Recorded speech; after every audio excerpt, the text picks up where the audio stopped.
You've landed on The Substance, a podcast aimed at being biblical, thoughtful, and human.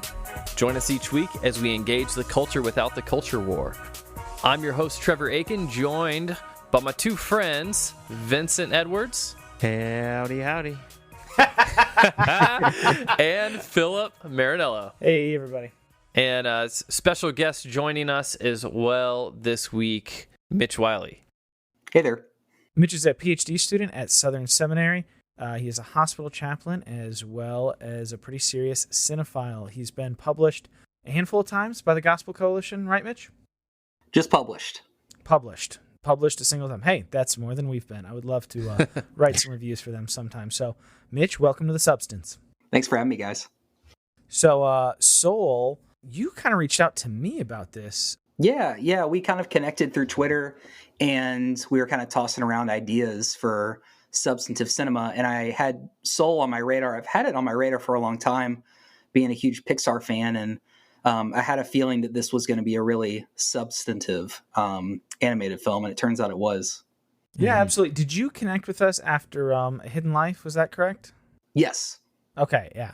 No, I also am a big fan of Pixar. If we want to talk briefly, Trevor, Vince, what did you guys have any expectations? I know Pixar is a pretty well-known brand, and I know that you guys have seen probably a number of those films already. Any kind of excitement or expectations going into this for you too? Yeah, personally, I had got wind from just social media, Facebook, Instagram, just about a lot of the character renderings because, you know, it's always nice to see Black representation in film and media. So I was super excited and just anticipating that. And then just the music, I thoroughly enjoy music. And so I know that, you know, Disney films, Pixar films, sometimes when they're like musicals or anything like that, they typically do have a great cast of individuals who sing well or play well. So definitely anticipating that area. And then just excited to see how they handled this particular subject of a soul, afterlife, and all of those things that happen in the film. Just seeing how they pursue that in the animation with it, and it was very nice. Nice. What about you, Trev? Yeah, similar to Vince. I mean, I'm not as much on social media, I feel like, and I had missed kind of a lot of the information. I'm in general less aware of movies than our other two hosts, but had kind of heard obviously the connection with jazz and like that play on like soul music kind of thing. And so for the most part, I went into it, and I'll kind of briefly talk about my watch experience here, but like kind of went into it just blind in a way. That's the best. Like I did kind not of know think that is much. the best way to watch a movie if possible. It is fun. I've most of the time enjoyed the movies I've watched going in blind, but man, I didn't go into it just like in a neutral emotional state. Like I had worked on a house project that I was unsuccessful at that day and was just really frustrated. And I was just in a space of like, just really feeling defeated. And kind of having to watch it for work, sort of. Yeah. And so I was like, all right, we're recording on this thing. Like Philip's telling me I have to watch it. So I'm going to go watch this movie. And it was funny. I think I texted you after the end of the movie and I said, you know, that was the movie I needed tonight. Because it was just so heartwarming and uplifting, and honestly just a reminder. And I mean, this isn't a spoiler per se, but just as we say in all of our Substantive Cinema episodes, like this is spoiler alert. If you are concerned about that and you want to make sure you see the movie first, go ahead and pause and check it out on Disney+. Check it out on Disney Plus and then come back. But it just the way it talked about like finding joy in the living of life, that it's not necessarily like, well, this is your purpose and you have to find this thing, but like just enjoying the life, and from a Christian worldview, like that God has ordained for you to have. And that just really helped me like put into perspective, like, you know what, failing at doing this project at my house, like even though I gave it my best shot, was what the Lord had ordained for me today. And I can still enjoy the parts of life that was, like the fullness of that. And so I honestly was ministered to by it, I felt like. Nice. Well, that's excellent. So we already gave our spoiler warning. We are going to get into what happened in the film. Mitch, do you want to take a stab at a synopsis for the film? Yeah, this one's a tough one for that. I mean, there's certain Pixar movies like Finding Nemo where it's like, dad loses his son and he's a fish and he goes to find him, and that's the plot. And then there's others like Inside Out or Soul where you're just like, man, how do I explain this? Like, so sure. I'll do my best, but essentially you have the protagonist, which is Joe Gardner. He's voiced by Jamie Foxx, and he is this middle school band teacher in downtown New York, and he's also an aspiring jazz pianist. And he kind of on this day gets offered full-time tenure at this middle school with benefits and a salary. And he's also offered a gig, kind of his dream gig he can make it big as a jazz musician finally. And it was going to be that night, and he falls into a manhole, and I guess he dies. I'm still a little uncertain about that, but kids movie died or something. Yeah, he goes into this kind of metaphysical limbo state of existence that is like this escalator up to kind of a bright white light, which is a little bit of a cliche, but it's kind of a play, kind of a funny idea there. But it's called the Great Beyond, and Joe tries to escape this death, and he goes off that little escalator and he goes into the Great Before, which is rebranded as the U Seminar, and he kind of becomes the mentor for this young soul that hasn't gotten a body yet, and that's and this is like the first act. Yeah. And her name is 22, and it's voiced by Tina Fey, and she wants nothing to do with Earth or existence. She kind of represents nihilism, and they kind of have this body swapping episode where they go back down to Earth, and that's kind of the premise of the movie, is for 22 to find her spark, which gives her an Earth pass, and a spark can be like a passion or an interest like music for Joe. And Joe is trying to get back to his body to make it to this this big kind of jazz gig he has that night. Or like that one kid who got hit in the head with a soccer ball somehow and got the spark. That was probably my favorite spark hitting. And I was like, what? Because at that point they hadn't kind of explained the spark. They kind of hadn't had that turn at the end. That was the reveal, like the spark isn't your purpose. And I was like, that little guy just got hit in the head with a soccer ball. And he's like, oh, here's my spark. Yeah. Like self-abuse. Like I was not sure what that scene goalie was. for the U.S. men's national team. I wasn't sure what that was implying, but that did make me laugh a lot. Oh, man. There's so much to talk about as we are seeking to come to it from a biblical, thoughtful, and human perspective. Mm-hmm. There's I wouldn't say like a ton. There's a little bit of a controversy around this one. Yeah. It was funny. The first thing we sat down and Christina was like, yeah, like I definitely saw some Christian moms online that were kind of saying that this movie was bad. And I know that you had some experience with that as well too. And it's kind of understandable from a certain point of view. And I would imagine as well there are some of our listeners come to this episode maybe to hear that perspective, right? Because they know we're going to give things a fair shake. But my thought, I saw a review that said it misses the theological mark. And my thought is like, what movie passes the theological test perfectly?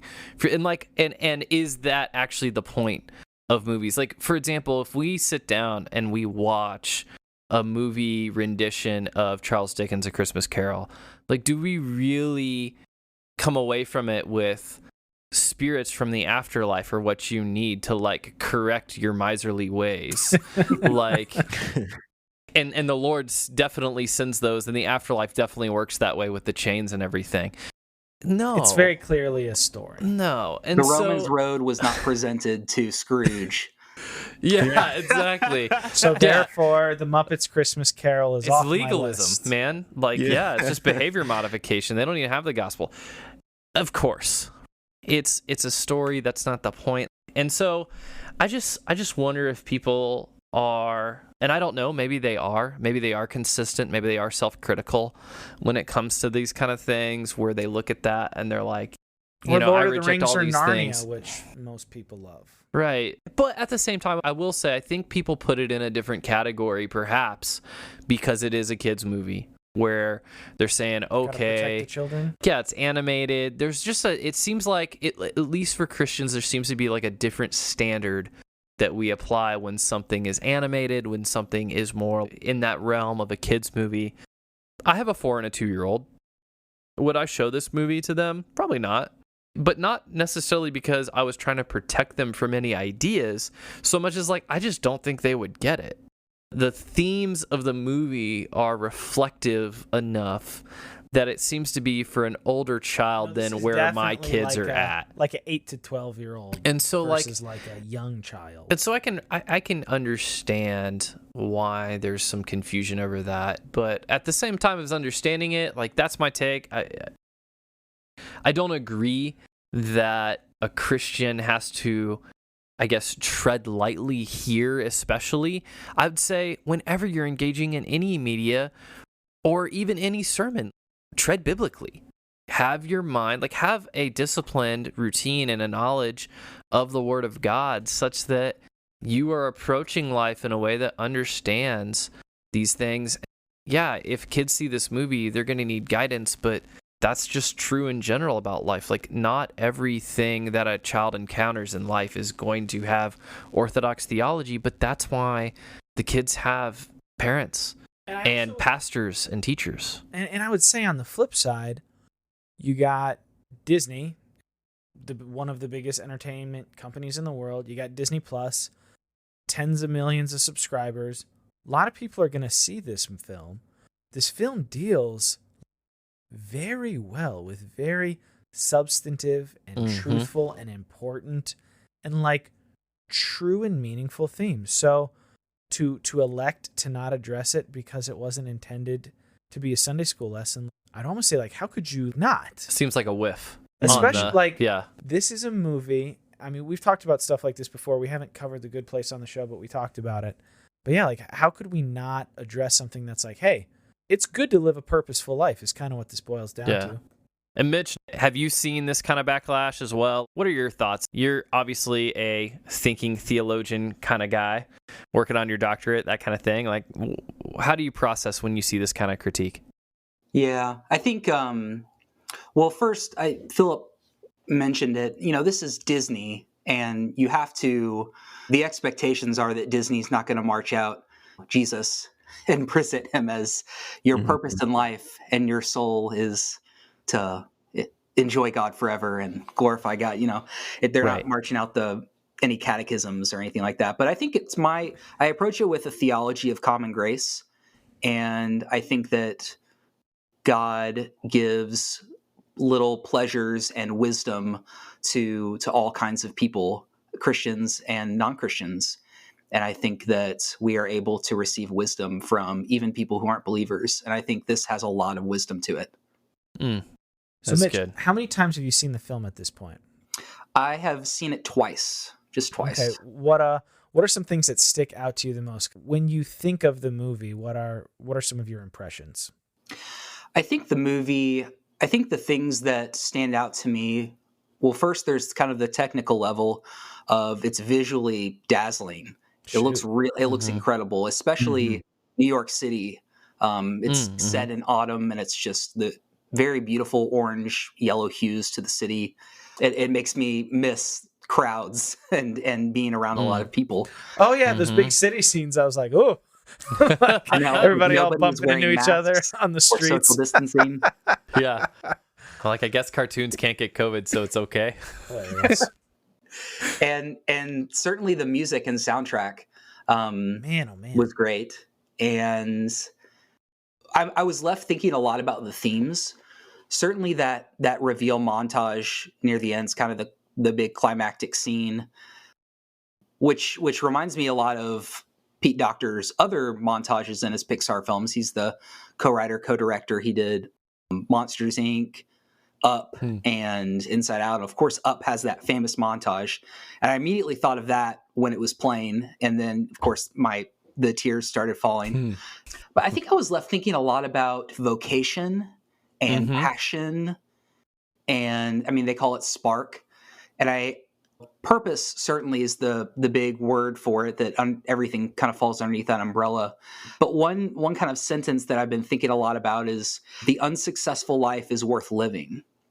And I think that there's a lot. I mean, there's a few things that I'll point out, but one of the things that I really loved is that Joe does finally get this jazz gig, and it's as transcendent as he imagined it would be in his dreams. Like he kills it.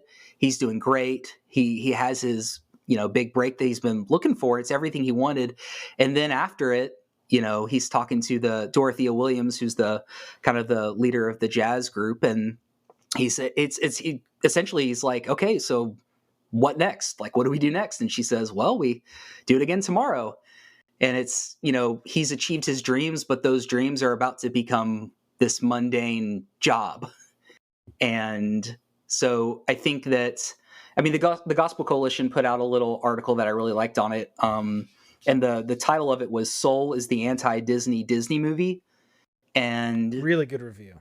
I really liked it, and it was very thoughtful. It was written by Dustin Crowe, and I've seen that in a few other reviews. And because the typical Disney trope, I think, is you realize your dreams, you live happily ever after. Yep. You were made for a specific purpose, and once you achieve that purpose, everything falls into place. And this really subverted that. And Joe got everything he wanted, and that wasn't enough. And so I think the film's message is, even if he didn't achieve his dreams, quote unquote, his life is still worth living. And here's all the reasons why it's worth living. And man, that montage was heavy. And that montage was filled with certainly common grace, food, music, nature, beauty, all of those things. And all of the culmination of all these little moments and little pleasures are so much of what makes life joyous. And that is what I was really walking away thinking about. Yeah. No, 100%. Yeah. One thing I was thinking about, so you mentioned the idea of vocation, and there's connections. I wouldn't say it's directly maybe a Calvinist idea, but that idea of God's providence over everything, when you have a firm idea of that, and then understanding that the job that you were called to do, like, it's almost even interconnected with the Protestant work ethic, where like the thing that you do, whatever job or title or position that you have in your work, that is your vocation. It is the thing that God has called you to do. Even if you're not a minister, it's all spiritual. But sometimes that can bleed over into this thing defines me, this work defines me. Yeah. And I was wondering if you were kind of, as you were thinking through that, like seeing this movie as interacting with that concept. Yeah. My wife put it really well, and she told me, she said, you better not say that sentence and not give me credit. So I am giving you credit. But what she said was, when we walked away from the movie, because we watched it together, she said, what you do isn't who you are. And she thought 100%. That was kind of one of the thesis of the movie. And I think that's exactly right, is that our identity as people and as Christians is never going to be what our vocation is, whether that's in ministry or otherwise. And for Joe saw his whole purpose as wrapped up, and his identity wrapped up in, I have to become and achieve this jazz pianist. And I like to sometimes put the Enneagram to kind of assign an Enneagram number to each movie to help capture its like desires and longings. And I would certainly say this is an Enneagram 3 movie. And I see Joe as an Enneagram 3, who's really his understanding and his drives are, I want to achieve, I want to become somebody. And the way I become somebody is by becoming something. And that is a successful jazz pianist. And what he ends up realizing is that it's more about being a human being. You know, it's kind of a cliche phrase, but it's about being a human being, not a human doing. And that's really what changes his entire outlook on life. Awesome. Yeah. Like we mentioned before, it's not for very young kids, kind of like Inside Out. Like Pixar's got there's a whole catalog of Pixar films. Many of them are really like sneakily very, very deep. We'll probably get to ratings later, but I think Soul, it's definitely not my favorite Pixar film, or probably won't crack my top 5, or at least right now. But I think it's probably the one, like it's up there with Coco, but maybe even more so because it directly addresses the question of like, what is purpose? What does it mean to live a life of meaning and value, and what gives one's life value? And it's so, I mean, these movies are made in like 6+ year periods. So like they're able to do this. It's such a simple story, but you have Joe and you have 22. Joe wants to live his life so specifically, and 22 is avoiding life because she's afraid like that there's nothing that she can find that would make life good. I'm just kind of stunned at like how simple the premise is, and like families can have these discussions because of this movie. Not that you need this movie to have these discussions, but I'm just very grateful of thoughtful artists out there in the world. Yeah, absolutely. And Mitch, it's quite unanimous that we all enjoy the film. Was there anything about the film that you thought could have been improved on, or that you thought might be missing, or just an area that you might have wanted to see more explanation in, or just what did you think the movie could have had more of, or had done differently? Yeah, I think that the one kind of quibble I had with it was I mean it is Pixar, it is a kids movie, and I wish that it sounds kind of funny to say this. I wish he would have died at the end. It almost felt a little bit like not cheap, but I was assuming that as he's sending her off to live, that Joe's going to go to the great beyond now, and it's like actually, and I think it's one of the Jerrys is like actually we decided that you're actually going to get to live now, and it's like I thought he died though, so it felt a little bit cheap and a little bit of like a kind of an Deus Ex Machina kind of he's going to get saved here at the last second. That was really the only kind of criticism I had. It probably would have been a stronger movie, Yeah. I guess. I kind of thought at that moment where the gate kind of opens up and he sees the world, that I wasn't sure what choice he was going to make. I agree. I was not sure either. I thought he was going to make a statement because, and this is another theme too that we could bring up, but like relationships are so transformational. And I love what you said about like the Enneagram 3-ness of the movie. And for people who aren't familiar, the idea is the go-getter who really puts on any face necessary to achieve, but then kind of loses who they actually are in the process because of that. And like his sense of self was, I am jazz. I am the jazz guy. And I think the scene that shows that more than anything else is the barbershop scene with Dez and Joe's body being inhabited by 22 are having a genuine human conversation relating to each other and getting into the things that matter in life. And like there's this thing right at the end where it's like, all you always talk about is jazz. Like that's why you never found out any of these other things. And I just thought that was a poignant scene. I wondered how you thought the relationships interacted with purpose and finding all of life. Yeah. I mean, in that montage scene that I think it sounds like is a highlight for all of us, in most of those scenes, he's with another person, whether that's teaching students, whether that's being with his dad. And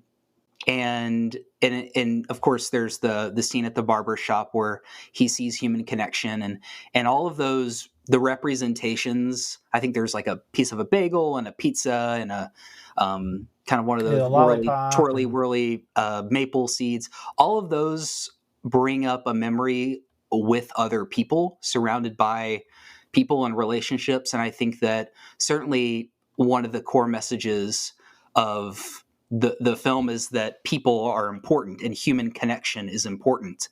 And of course that hits very a lot more differently in 2020, the end of 2020 than it would have otherwise. But I think another aspect of the film that I was interested in talking about that's related to that is So 22, if Joe is the Enneagram 3, the achiever, the go-getter, I definitely see 22 as the Enneagram 4, the individualist, the person who may be prone to melancholy.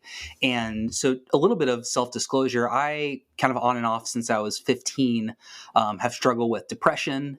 And I think that Soul kind of it may not, it didn't jump out to me as much the first time as it did the rewatch, really accurately depicts depression. They call them lost souls, and that's where it kind of gets into the mystics, the humorous. They're kind of side characters. They're these traveling mystics that help lost souls. But a lost soul is essentially the personification of depression, in that they are always isolated. They run away from human connection. You see 22, she kind of becomes like almost like this sand monster looking being, and they run away from connection. The mystics mention that they are fixated on loss or what they don't have, which is very true. And I think one of the most poignant scenes of the movie is when 22 is surrounded by all these other sand monsters that are shouting accusations at her. Shouting a lot of untruths, like they're saying you have no purpose, you have no hope, things like that. And I've heard depression described as anger turned inward. And the way I communicate depression to a lot of people that maybe haven't struggled with it is depression to me often sounds like voices of accusation towards me about my own value. And I thought that it really accurately depicted what depression feels like. It feels isolating, it feels heavy, and it also feels and sounds like a lot of voices accusing you and telling you things that aren't true about yourself. And certainly a big part of that was the isolation that those lost souls went through, and they retreated away from community and away from human connection, kind of into their own world. Yeah. How often too those voices unfortunately do take the shape of mentors and people who, for whatever reason, they did want to help us, and maybe they did have good intention, but there were maybe painful messages in there, and then we carry those with us. You find that to be true to life as well? Yeah, especially, and it was so heartbreaking to see one of those monsters, sand monsters, yelling at her took the shape of Joe, and it was using his own words against her. And that's absolutely, I think a part of depression is the voices come from within, certainly, but they can also come from outside of us, from other people. And they can be, sometimes they're accurate to what a person said, that really a criticism or a hurtful word that you really fixate on and ruminate on. But sometimes you twist the meaning of those words and it becomes something that the person didn't intend. And I meant to go jump back in the scene on my third rewatch today. I went back and watched a couple scenes. That scene, because I remember some of the things that like Sand Monster discouraging Joe was saying in 22's mind was dialogue taken directly from earlier in the film, but I'm pretty sure that some of that was added and extra. So she took what she took what Joe said and then added a bunch of like extra negative stuff to it, attributed it to him, and then was kind of like living under the yoke of that by herself and wasn't able until Joe made that connection with her. Yeah.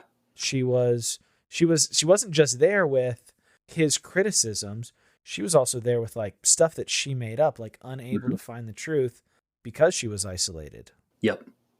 That's exactly right. And it's interesting, what brought her out of it was it was that maple seed, but it's the maple seed is of course a symbol for, and that's an interesting question, was what does that seed represent? I think certainly it represents human connection, but I think it also represents beauty and nature. Yeah.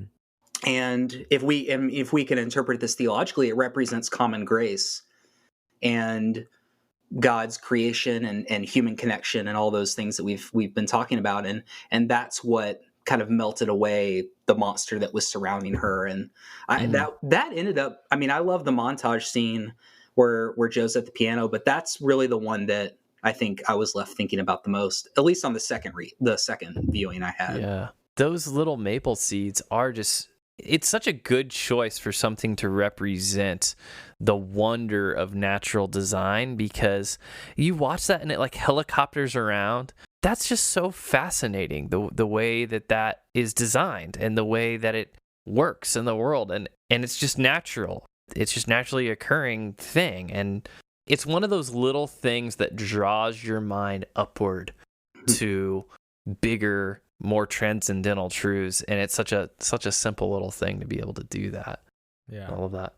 No, I mean, the more, and it's the same way anytime I purposefully study or give my attention to a excellent film. Like, the more I think of it, I'm like, is it in my top 5 Pixar movies? Who knows? I don't know. I'm not sure. Top 5 Vince, what about you? Yeah, I would definitely say this is, as far as like animated movies, this would definitely go in the top 10. Not animated movies seen this year, because I haven't.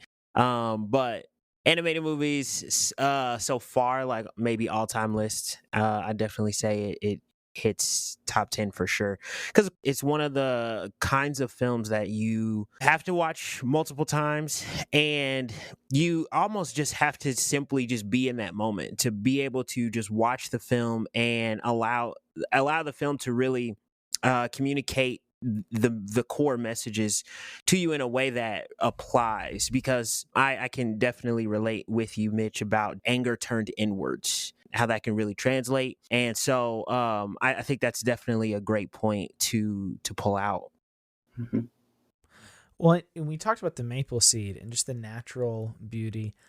One of the things that is very strongly in my mind was towards the end. I think it was right after the musical montage.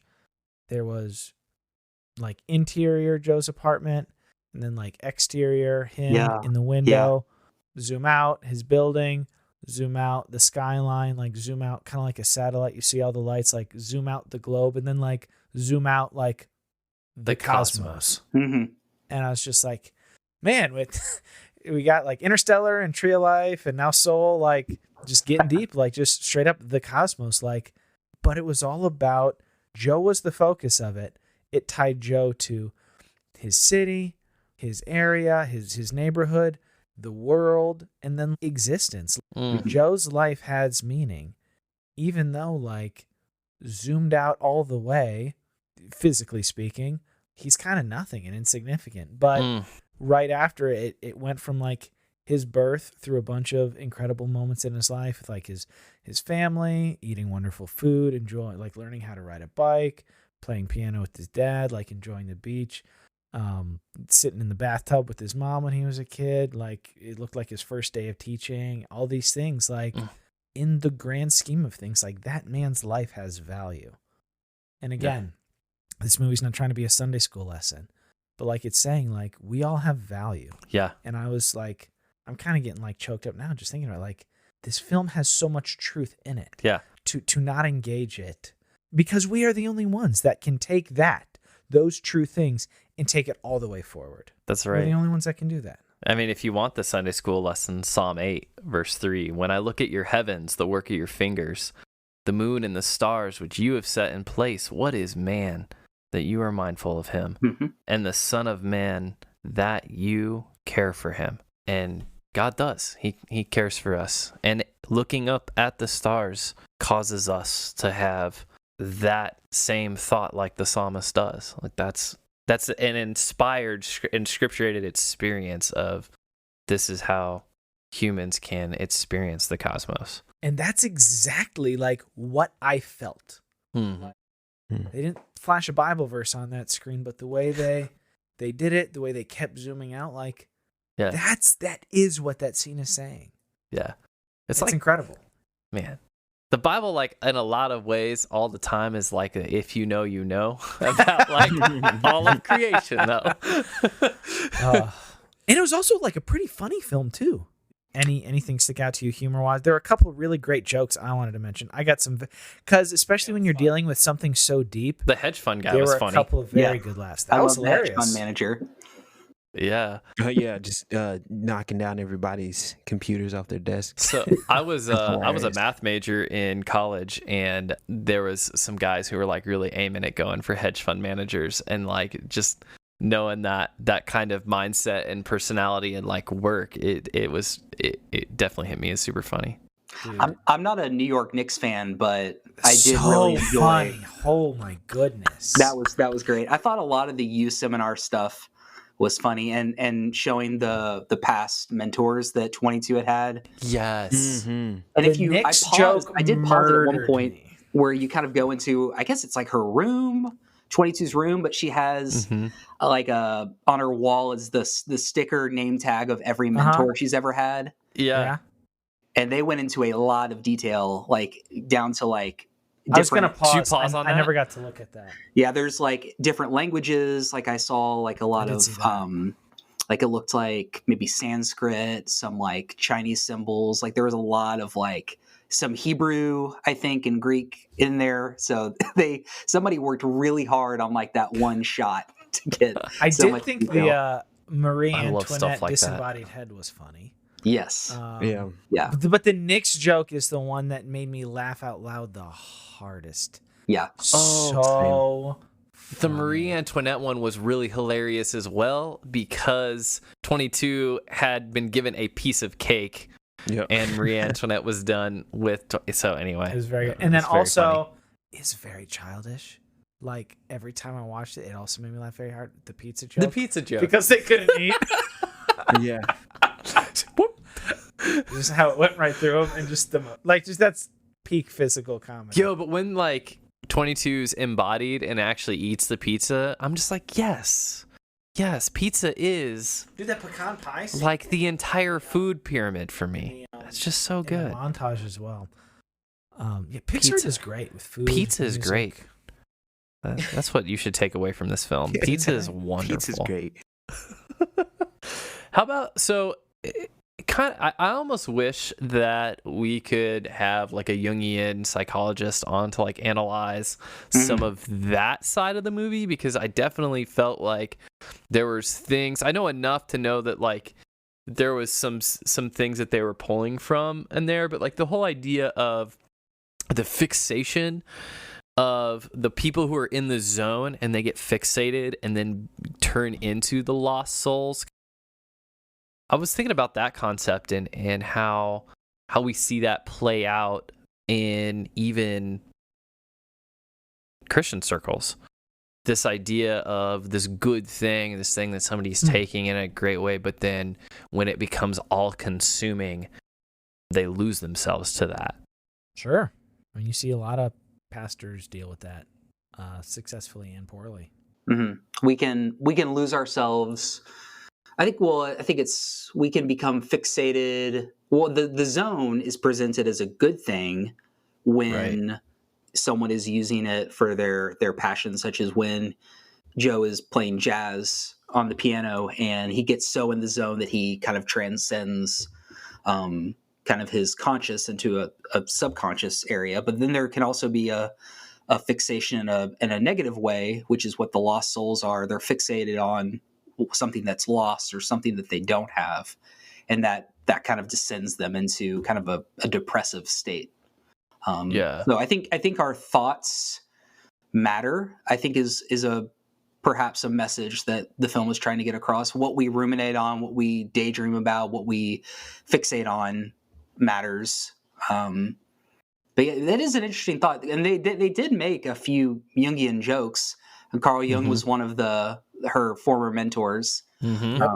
So yeah, I'm not sure if the 8-year-olds were like, "Oh yes, Jungian Carl Well, Jung, and of course." that's the brilliance of like Pete Docter. Like I'm other than Brad Bird, who like is kind of an outside guy who comes in a lot. Like Pete Docter is probably my favorite guy at Pixar.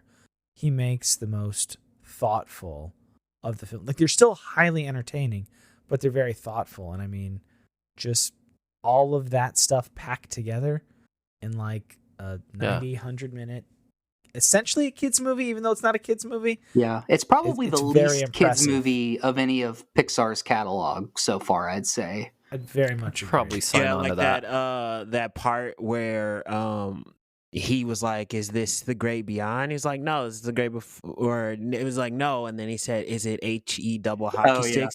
And they were all just like, "Hell, hell, hell, hell."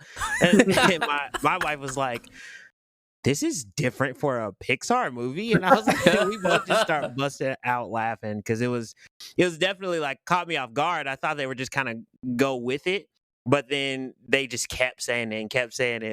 It was pretty funny. Yeah, that did get a That is laugh from so us as true. well.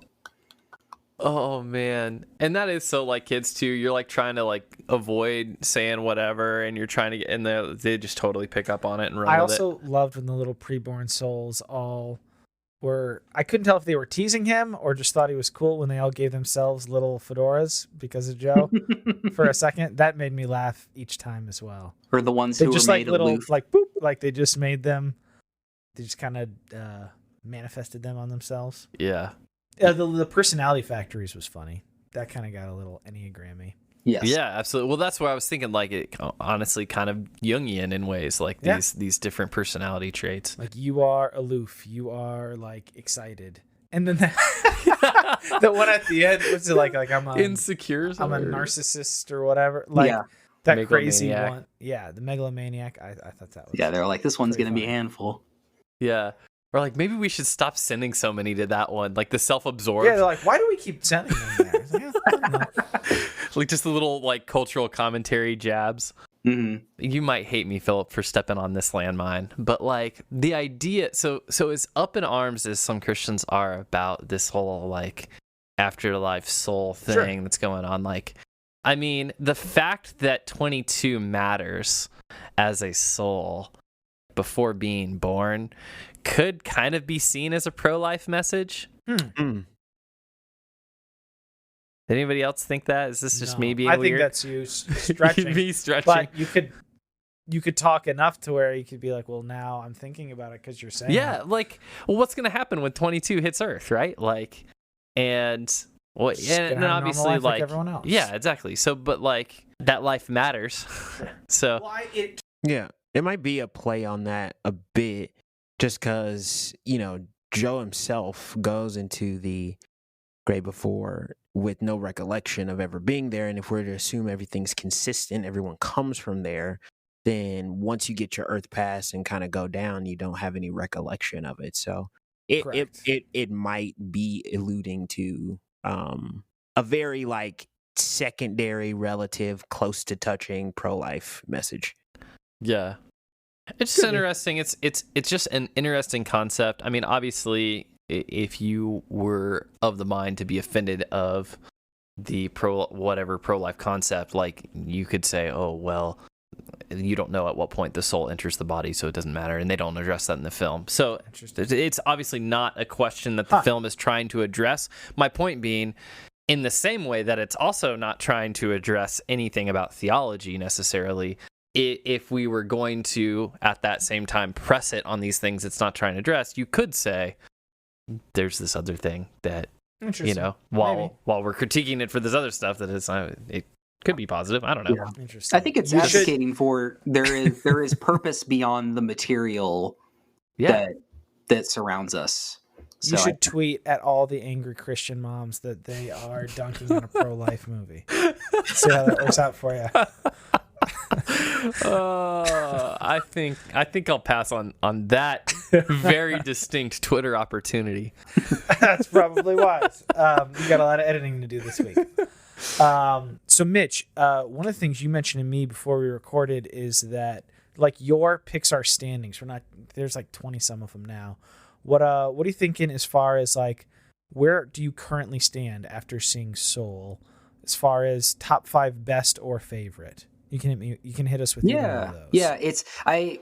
Ranking things can be difficult. There's kind of the objective way you can what's the best, what's the greatest, and then there's of course the subjective.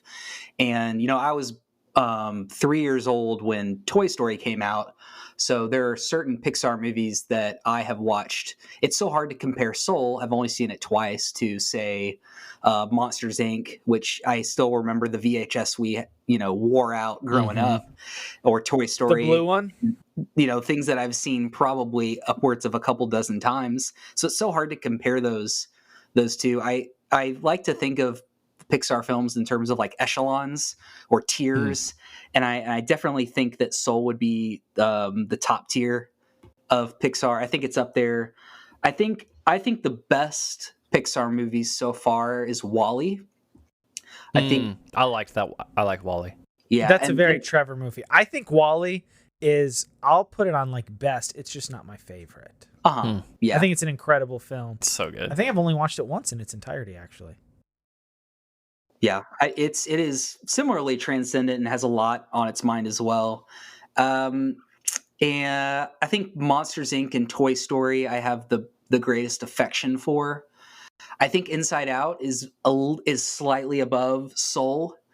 I thought that was a really genius, inventive movie, and I would put Ratatouille up there as well. I think Ratatouille is kind of Pixar's thesis on art and creativity, and honestly, with talking about vocation and passions, I think Ratatouille and Soul have a lot in common too. Ratatouille is my number one personally, and I think I got strong Ratatouille vibes when Joe first got into the zone. Like, Yeah, when Remy's cooking and when he's cooking with the tastes and the flavors and the smells. Like, part of my experience seeing Ratatouille for the first time was going in blind, and I mean, I was very much a heavy film fan, and I don't know how I missed it.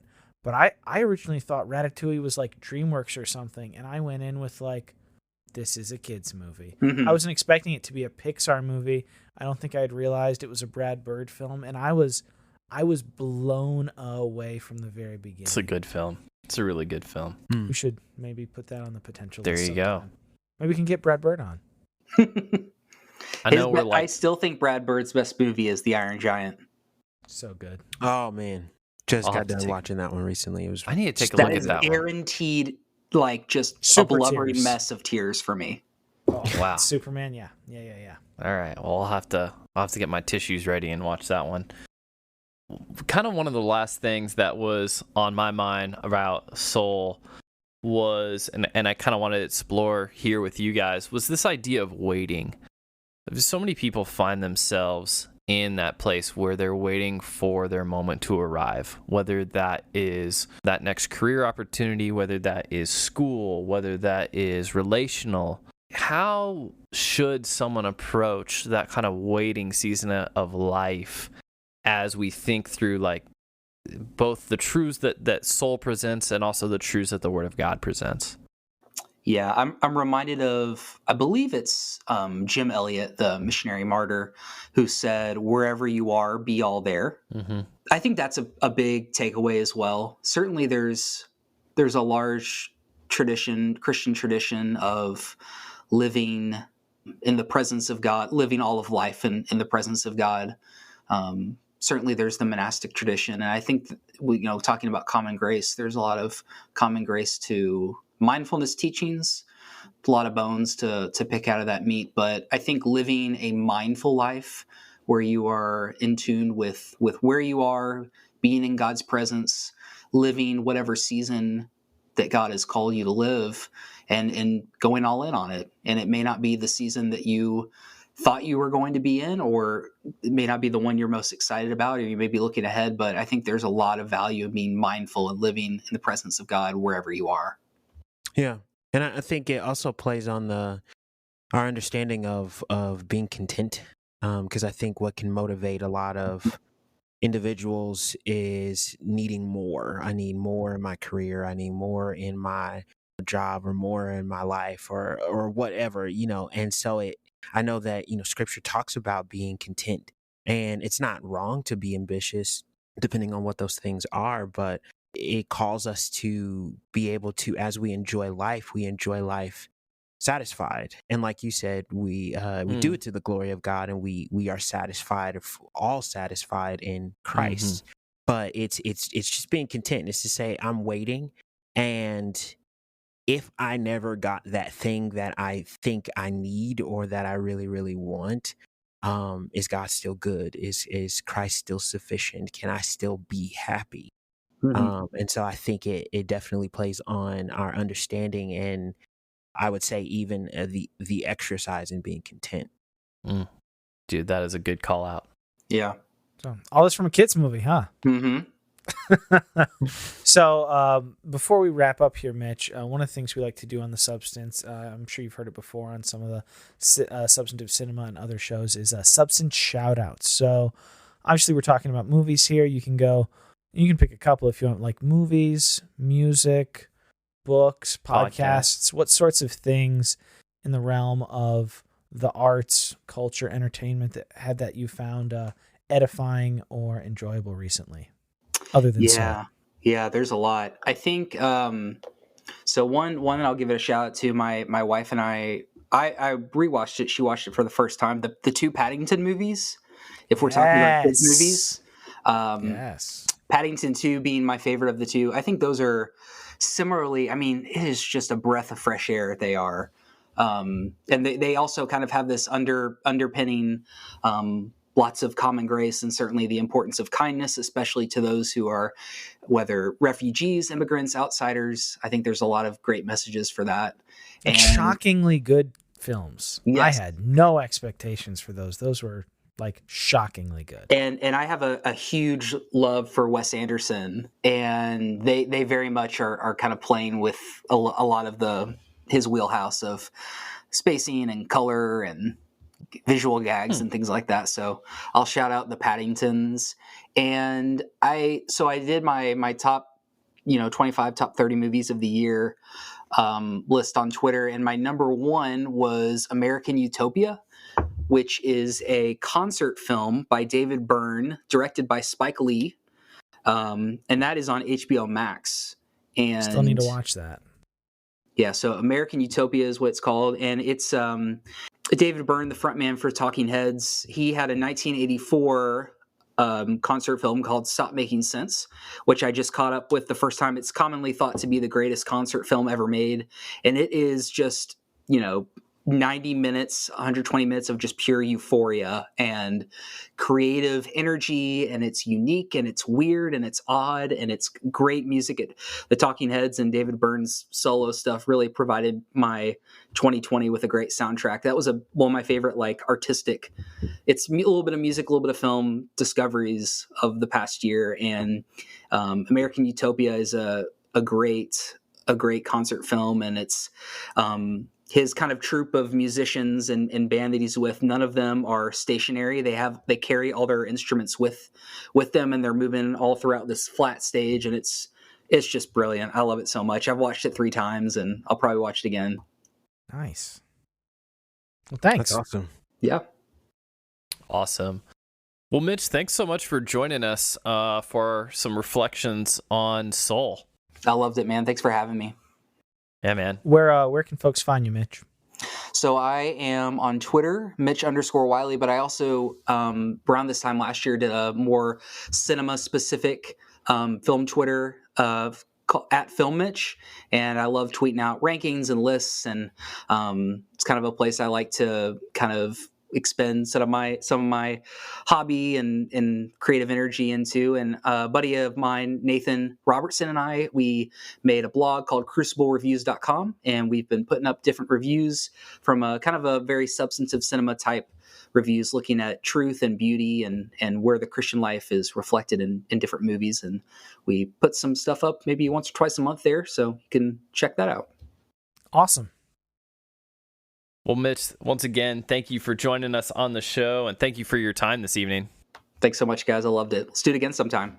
Awesome, man. Yeah. Have a great night. Yeah, you too. Thanks, man. We'll see you later. Bye. All right. Well, that was our Substantive Cinema episode on Soul with our friend Mitch Wiley. Guys, what a fun time talking about that film. That was a really enjoyable discussion. And if you enjoyed that and you enjoy what we do here, and you want to be personally supportive and you want to give to us, the 2 best ways to donate are through Cash App. Cash App is good for single donations, one time, or individual gifts. You can do that at $TheSubstancePod. Or if you want to become a more regular supporter of what we do, you can go to the Anchor link in the show notes, the support page of our Anchor account, and you can sign up for supporting us at whatever monthly level works for you. They got $1, $2, $3, $10. If you want to do $100, we wouldn't stop you. Whatever really makes sense for you. We're doing this for free week in and week out. We really love this. So if you want to join us, you can support us there on Anchor as well. Follow us on Facebook, Twitter, and Instagram. We are at The Substance Pod. There you can follow our content, our Substance Shoutouts, any giveaways that we're having. And that's a great place to interact with us if you have comments or questions or just any kind of interaction with the Substance team. Facebook, Twitter, and Instagram is the best place to do it. We love all of your feedback and want to be easy to get in touch with for our listeners. So definitely, you can find us on those socials like Vince mentioned, but if you're more old school, you can write us an email at thesubstancepod@gmail.com, or if you're even more old school, you can call us and leave us a voice message. And in fact, if it's compelling material, we might put it on the show. That phone number is 913-703-3883. Thank you for joining us this week, and we'll see you next time. On the Substance. In 2 minutes.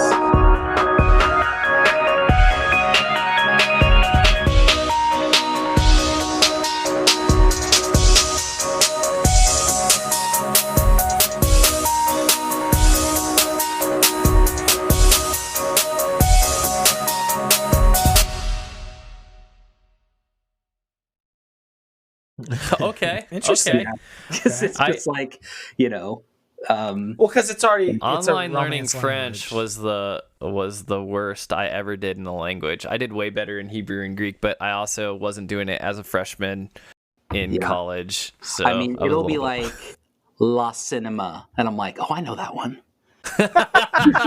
La Theatres. Yes. Yeah, and you don't have to worry about speaking it when you're doing it as a research language. So nobody's going to make fun of the fact that you just said cinema, but you skip half the vowels and like 80% of the consonants in French.